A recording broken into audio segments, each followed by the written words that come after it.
Tripura horticultural society Dhalai জেলার উদ্যোগে Ambassa town hall প্রাঙ্গণে আয়োজন করা হয়েছে বার্ষিক পুষ্প প্রদর্শনী ও প্রতিযোগিতার।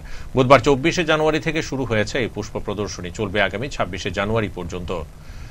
প্রতিদিন বিকেল 4টা থেকে রাত 8টা পর্যন্ত চলবে এই পুষ্প প্রদর্শনী। এই প্রদর্শনীতে পুষ্পপ্রেমীরা বিভিন্ন ধরনের 531টি ফুলের টব নিয়ে প্রদর্শনীতে অংশগ্রহণ করেছেন।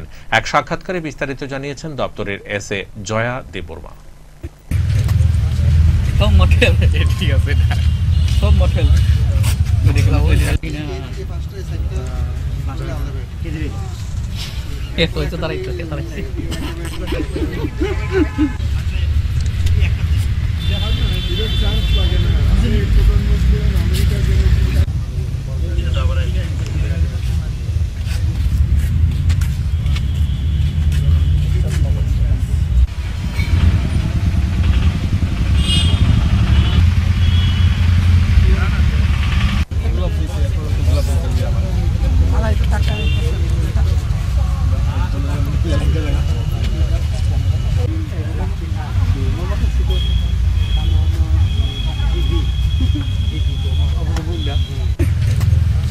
সব মডেল ঠিক আছে না, সব মডেল দেখলাম ওই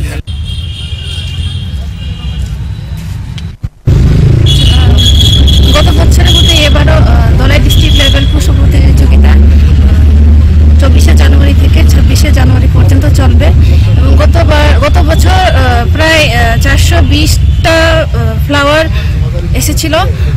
এবার প্রাকৃতিক দুর্যোগের মধ্যেও আমরা অনেকগুলো ফুল কৃষকের কাছ থেকে পেয়েছি।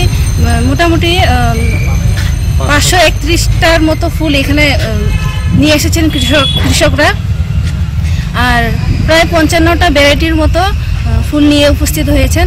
আর ফ্লাওয়ারগুলির ক্যাটাগরি এইভাবে সাজানো হয়েছে, ফ্লাওয়ারগুলি মানে সাইজ আর কীভাবে মেনটেন করেছেন কৃষকরা সেইভাবে ওনাদেরকে মানে উৎসাহিত করার জন্য পুরস্কৃত করা হয়েছে।